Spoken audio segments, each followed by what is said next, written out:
Merci, cher Thierry Breton, d'être avec nous pour conclure cette journée consacrée à Bercy à la souveraineté numérique. Alors c'est vraiment inutile, je crois, de vous présenter votre poste de commissaire européen, de grand industriel, chargé donc à Bruxelles de la politique industrielle, je prends mon souffle, du marché intérieur, du numérique, de la défense, de l'espace. Et en réalité, il y a une autre casquette que vous avez mise sur votre crâne depuis quelques semaines, et c'est une casquette, on parle énormément de vous sur le sujet vaccin. Vous avez pris cette responsabilité de la mise en œuvre concrète, logistique, industrielle de la production des vaccins. Et évidemment, je pense qu'il n'y a pas un seul Européen qui ne vous ait pas entendu à un moment à un autre sur ce sujet. Et on vous remercie, là je le mets dans ma bouche, on vous remercie vraiment de secouer le cocotier sur ce sujet. Revenons, et nous allons venir maintenant au cœur de votre mission, qui est le numérique. Un certain nombre de questions que je vous pose. Première question, après cette journée, quelle est au fond votre définition personnelle de la souveraineté numérique? On sait qu'il y a beaucoup d'interprétations. Cette journée a été consacrée à 5 sujets précis, l'Internet des objets, le cloud, la cybersécurité, la 5G et l'informatique quantique. Vous, la souveraineté numérique, qu'est-ce que c'est? Vous savez, Dominique, tout d'abord, la souveraineté est un mot, un concept qui a des résonances très diverses dans les 27 pays qui composent notre continent. Donc je suis toujours un peu prudent quand j'utilise ce mot, parce qu'on sait, nous, ce que ça veut dire en France. On a une histoire assez intime, historique, avec la notion de souveraineté. Et vous voyez, quand vous allez, par exemple, j'étais hier en Lituanie, on a une autre relation à ce que ça veut dire la souveraineté, quand on a passé 70 ans de son histoire sous l'égide soviétique.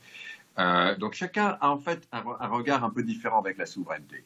En revanche, ce qui est très important, et ce que la pandémie nous apprend, et peut-être encore plus qu'auparavant, c'est qu'il est absolument indispensable que dans certains domaines, on puisse vraiment avoir les moyens de prendre notre destin en main et au fond, ne dépendre que de nous-mêmes pour ce qui est très important.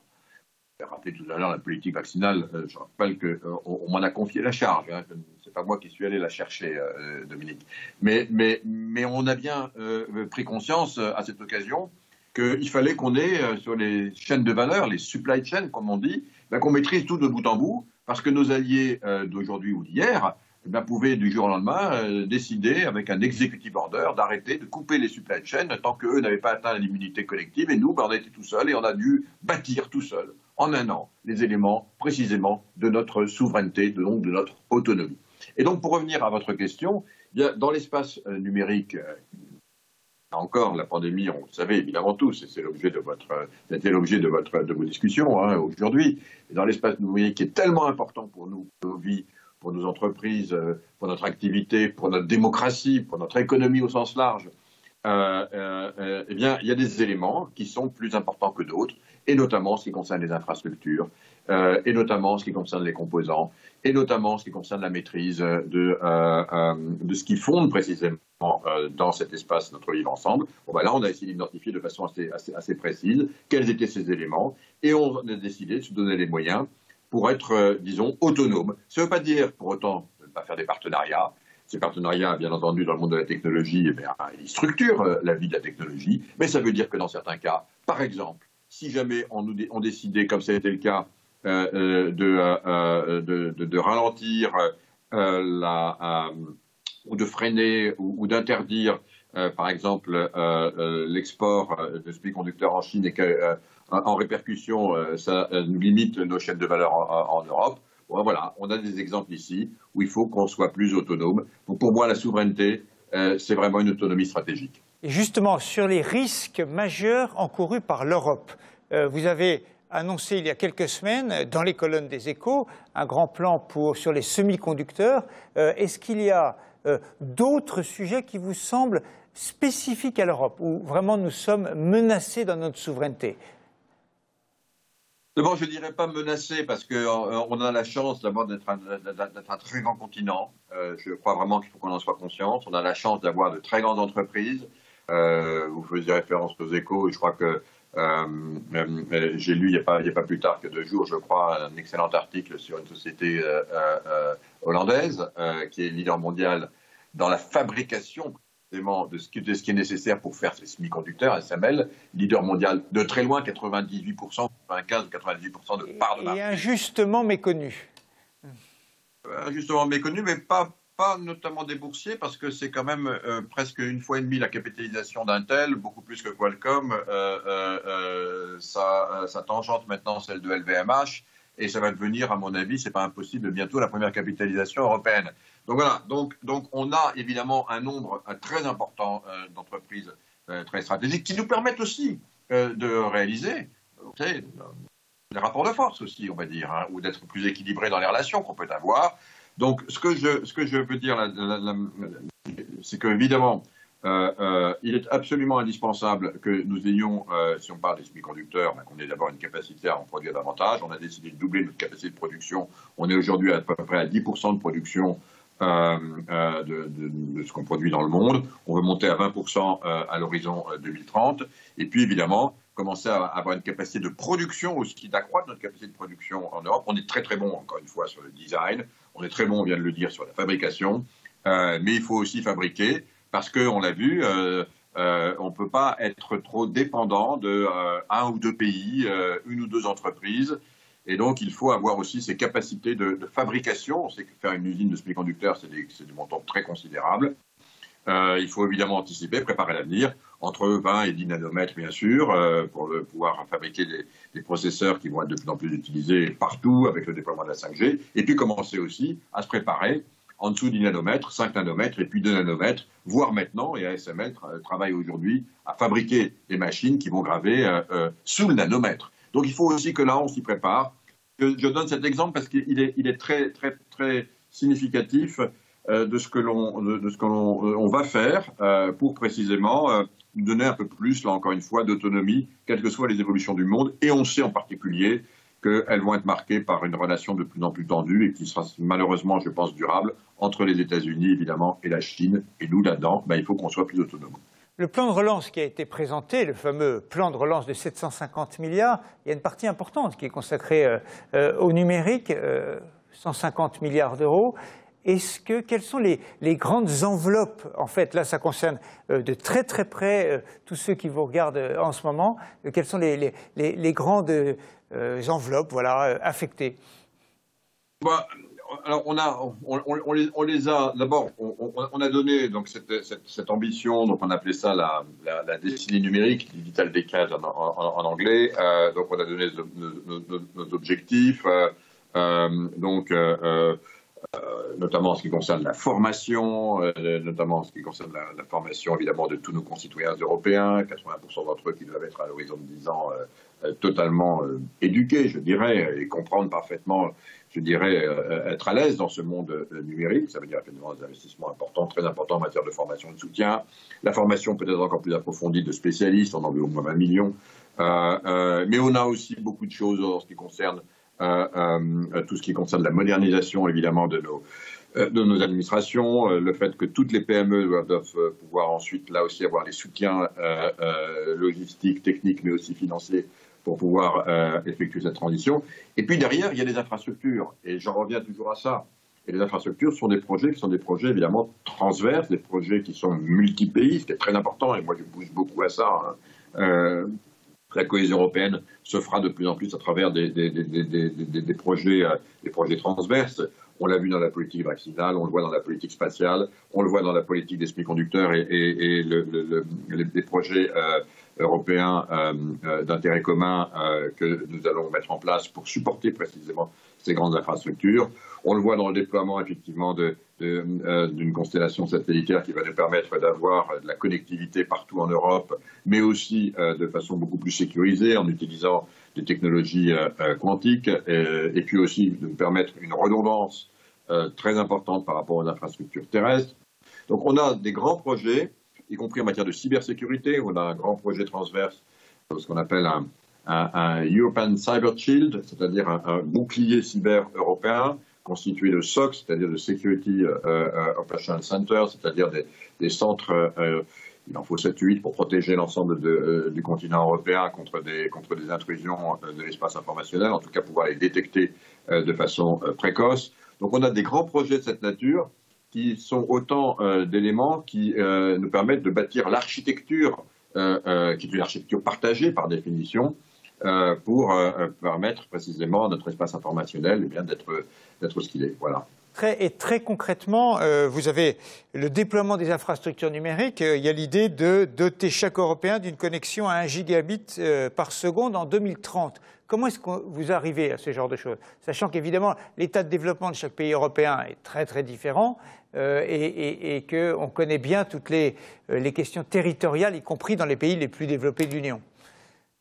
D'abord, il y a évidemment des progrès très importants qui sont faits. Évidemment, il faut s'en féliciter par les opérateurs, hein, et notamment avec des infrastructures, des infrastructures terrestres, des réseaux terrestres, hein, donc bien entendu. Donc là, on va vraiment dans cette direction. Mais il y a aussi la dimension qui est une dimension continentale et qui est le fait effectivement d'avoir aussi en complément donc une capacité satellitaire et notamment avec une constellation de satellites en orbite basse qui peuvent évidemment répondre, qui aura pour vocation notamment de répondre à cette question pour ceux de nos concitoyens européens qui ne bénéficieraient pas de la capacité d'avoir accès au réseau terrestre, en tout cas de qualité pour avoir 1 gigabit. Et puis il ajoute quand même une dimension nouvelle, donc ça c'est quelque chose sur lequel on travaille, hein, donc dans cette constellation orbite basse, mais aussi avec une capacité de connexion multi-orbitale, on pourra y revenir si vous voulez, mais il y a aussi la nécessité pour nous de commencer aussi à travailler en dehors du continent européen avec l'Afrique. Parce que l'Afrique, bon, il se trouve qu'on est sur les mêmes fuseaux horaires, donc si on a des satellites en orbite basse, ben on est des satellites nord-sud, donc on peut couvrir aussi quasiment la totalité du continent africain. Il faut commencer aussi, y compris dans cette autonomie stratégique en matière de numérique, à commencer à travailler beaucoup plus étroitement avec le continent africain, qui va être un continent qui va être appelé à jouer un rôle absolument essentiel. C'est le continent clé pour nous, hein, bien entendu, notre voisin. De multiples raisons et donc on a aussi dans cette réflexion, on a la volonté, croyez-moi, à la Commission d'intégrer de plus en plus, et c'est une chose qui me réjouit et sur laquelle je suis très actif, le continent africain. Est-ce que sur encore quelques points si vous voulez bien, est-ce qu'il y a encore de la place pour l'Europe sur la 5G par exemple? Alors on sait que sur le quantique, l'Europe a des atouts formidables. Sur la 5G, on a l'impression qu'en fait on est un peu, la bataille est presque finie. Alors je ne sais pas pourquoi on a cette impression, parce qu'en fait quand on voit les déploiements 5G, ils sont majoritairement faits aujourd'hui par deux entreprises européennes. Donc j'ai du mal à comprendre cette perception, cette différence de perception entre la réalité qui est qu'en fait aujourd'hui, les deux grands acteurs équipementiers européens fournissent nettement plus de la moitié des équipements 5G dans le monde, la totalité aux États-Unis, la totalité au Japon, Corée aussi. Enfin bon, voilà, c'est quand même pas des petits pays, on le sait. Et puis qu'on est en train d'investir évidemment pour travailler sur la 6G. Donc il y a une différence, me semble-t-il, là, de perception entre une réalité. Ça ne veut pas dire que du reste, que notamment les équipementiers chinois sont des équipementiers qui ne sont pas de bonne qualité, hein, technologiques, hein, je ne dis pas du tout ça. Je dis qu'il y a une perception, peut-être qu'il y a eu un peu de désinformation, du reste, entre la réalité. Les brevets sont majoritairement détenus par les entreprises européennes. Le déploiement est majoritairement effectué par les entreprises européennes. Bon, ceci dit, attention, il faut rester dans la course, hein. Il y a donc des investissements très importants à faire en matière de R&D. Peut-être du reste faudra-t-il les faire avec d'autres, peut-être avec les Américains, c'est vrai. Mais enfin, on est quand même très solide et très bien placé, mais il ne faut pas s'endormir sur nos lauriers, si c'est ça le sens de votre question. Et sur le quantique, ce sera la même chose? On a encore toute l'Europe a absolument les moyens d'être dans le bateau, dans le bon bateau? Écoutez, je vais répondre, là encore, je vais répondre un peu différemment, puis je vais revenir sur le quantique. Vous savez que c'est l'un de mes sujets favoris. Alors, bon, bien sûr, mais que ça fait longtemps que je pousse vraiment l'Europe de là où j'étais avant, de là où je suis, à aller dans le quantique, et je me réjouis parce qu'on a vraiment des compétences tout à fait exceptionnelles, des chercheurs d'une qualité extraordinaire, des startups formidables, des entreprises qui se développent dans le quantique. Enfin, on n'est vraiment pas du tout, on est très en avance du quantique. Du reste, Le quantique, comme beaucoup de choses, ont été inventées, découvertes, mises en œuvre par des Européens, il ne faut jamais l'oublier. Mais voyez-vous, on parle souvent, on dit « Ah, mais l'Europe, elle est absente, les start-up, etc. » Bon, quand je vois juste un point qui n'a strictement rien à voir, mais qui est pour montrer cette différence de perception. Quand on voit finalement la politique vaccinale et le succès finalement je le dis, hein, in fine, qui sera un succès européen quand même, pourquoi est-ce que c'est un succès européen, ce qui se passe dans le développement vaccinal? Parce que sur les 5 vaccins qui existent, il y en a 4 qui ont été développés, inventés par des chercheurs européens, par des start-up européennes, financés par des fonds européens, que ce soit BioNTech, que ce soit CureVac, que ce soit Janssen, que ce soit Oxford, qui a été financé par des fonds européens, c'est des start-up, et puis derrière accélérés par des fonds américains à travers la BARDA. Et si je dis ça, ça veut dire qu'on a un écosystème de start-up en Europe absolument extraordinaire, qu'on connaît, on l'a vu dans la pharmacie, il était peut-être un peu ignoré du grand public, mais enfin, on en voit maintenant les bénéfices, certes accéléré par les dollars américains, très bien. Et il ne faut jamais l'oublier, donc c'est une coopération Europe-États-Unis, mais enfin la science, elle vient de l'Europe, elle ne vient pas des États-Unis. L'innovation, elle vient de l'Europe, elle ne vient pas des États-Unis. Les startups, elles viennent d'Europe, elles ne viennent pas des États-Unis. Ben, voyez-vous, pour le quantique, on est un peu dans le même cas. Donc il faut évidemment continuer à tirer ce terreau, à lui permettre de se développer, à lui donner les moyens. Voilà, c'est un combat là aussi, mais enfin, on est clairement dans la course. Mais enfin, il faut jamais baisser la... Une avant-dernière question, si vous voulez bien. On sait que les besoins en experts du numérique sont absolument considérables pour les années qui viennent. Aujourd'hui, on estime qu'il y a 8 millions d'experts du numérique en Europe. Il en faudrait 20 peut-être. Quel est le bon système pour d'abord attirer vers ces métiers-là et trouver les écoles, les formations adéquates? Est-ce que la Commission peut avoir un rôle là-dessus? L'Europe peut avoir un rôle? Oui, bien sûr. D'abord, c'est un sujet essentiel, moi, qui me tient beaucoup, beaucoup à cœur, parce que je le pousse depuis longtemps, y compris avant que je sois commissaire. Évidemment, c'est un sujet qui est très important. Il y a effectivement, c'est des métiers formidables. Il y a des créations d'emplois qui sont là. Il y a des besoins dans le numérique et aussi dans tout ce qui concerne la cybersécurité, hein, par parenthèse. Donc tout ce qui concerne le numérique au sens large. C'est notre ambition effectivement de passer à 20 millions d'experts de très grande qualité donc, dans cette décennie qui vient. On va donc donner les moyens. On travaille beaucoup avec mon collègue Nicolas Schmitt, qui est la commission, puis avec Maria Gabriel, qui est dans le service de la recherche, pour vraiment donner les moyens pour aller beaucoup plus loin dans nos universités, nos grandes écoles. Je voudrais signaler aussi quelque chose qui est pour moi très important. C'est qu'on a, et je le constate d'abord, on a une différence, je dirais, entre les jeunes gens et les jeunes filles. On n'a que 18% aujourd'hui de jeunes filles qui vont dans ces métiers. C'est vraiment pas du tout assez. Donc il faut les inciter à y aller. Il faut vraiment les pousser. Et dans l'ambition qui est la nôtre, c'est qu'à la fin de cette décennie, on soit égalité. Je pense que je dis vraiment. Donc ça veut dire qu'on a quelque part un réservoir de talent formidable qui n'est pas encore assez mobilisé à travers les jeunes filles. Et puis je voudrais signaler un autre point, c'est que si on se projette un peu à moyen terme, bien sûr, on voit qu'on a des talents de très grande qualité, par exemple en Inde. Enfin, moi qui suis très présent en Afrique, et vous le savez, je dois dire que je vois une génération africaine, et notamment bien formée et qui est très agile, très innovante dans ces métiers. Moi, j'incite, et il y a beaucoup d'entreprises qui participent et qui vous écoutent et qui sont aujourd'hui avec vous, je les incite à faire un peu ce que moi j'avais fait à mon temps, c'est-à-dire à aller maintenant en Afrique, créer des centres de compétences. Au fond, en plus, on est sur le même fuseau horaire. Il se trouve qu'en plus, pour beaucoup d'entre eux, on parle la même langue. Et il y a des compétences extraordinaires. Voilà, moi j'incite tout le monde à se préoccuper, à être beaucoup plus attentif à ce qui va se passer en Afrique. C'est aussi un domaine où la donne peut changer pour notamment combler aussi notre retard, nos besoins. Puis on peut permettre aussi à ces jeunes de continuer à vivre chez eux tout en travaillant à l'extérieur, donc c'est formidable. Voilà. Et on entend ce message. Et ma dernière question, alors, elle va avec votre casquette vaccinale. Ce jeudi, le cap des 2 milliards de vaccinations dans le monde est franchi. Quand on pense qu'on était à 500 millions fin mars, on voit l'accélération et l'Europe y a largement pris sa part. Est-ce que vous pouvez nous redire, donc là on s'adresse moins au secteur du numérique qu'aux citoyens qui nous regardent, quel est votre objectif pour le 14 juillet? 70% des adultes. Est-ce que, à votre avis, quand vous regardez la façon dont ça évolue sur notre continent, est-ce que cet objectif sera tenu?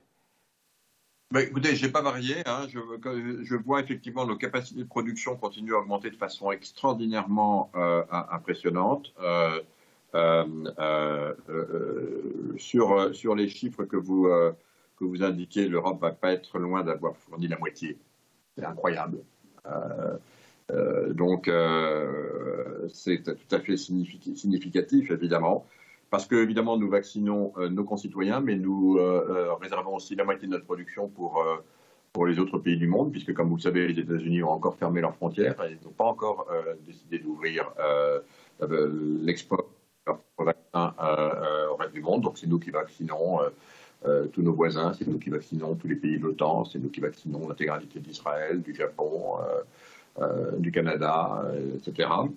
Donc la réponse c'est oui. Je suis aujourd'hui confiant dans notre capacité à fournir, et j'ai bien dit, il faut être très précis, à fournir précisément le nombre de doses suffisantes pour que chaque pays membre puisse se mettre en situation effectivement d'avoir les doses nécessaires pour atteindre cet objectif. Mais comme je l'ai dit au même moment, derrière la Commission, voilà, nous on fournit. Et derrière, et ça c'est des choses qui sont très compliquées, c'est toute la logistique, et puis aussi l'acceptation. Il faut aussi que chacune et chacun se rende compte que c'est absolument indispensable d'aller se faire vacciner. Je commence à voir dans certains pays des réticences, on commence à atteindre à des... on le voit aux États-Unis, hein, assez clairement. Voilà, il faut vraiment être très très conscient qu'on sortira de cette situation avec l'acceptation d'aller se faire vacciner. C'est vrai que la période estivale qui s'annonce, et chacun ayant compris que grâce au pass sanitaire que l'on a mis en même temps en parallèle, c'est aussi un moyen de retrouver la liberté, de pouvoir de nouveau socialiser, de pouvoir de nouveau voyager, tout en ayant une indication de la situation qu'on a par rapport à cette pandémie. Et donc la démonstration qu'on n'est pas un risque pour autrui, c'est très important, et qu'on est soi-même protégé. Donc voilà, donc l'objectif il est là, je vois les capacités sont en route, les chaînes de production fonctionnent. Donc voilà, je pense que oui, on est bien parti pour ça. Mais enfin maintenant, il faut vacciner. Merci beaucoup Thierry Breton, vraiment, sincèrement, d'avoir répondu à nos questions et excellente journée à vous. Merci beaucoup. Merci à tous.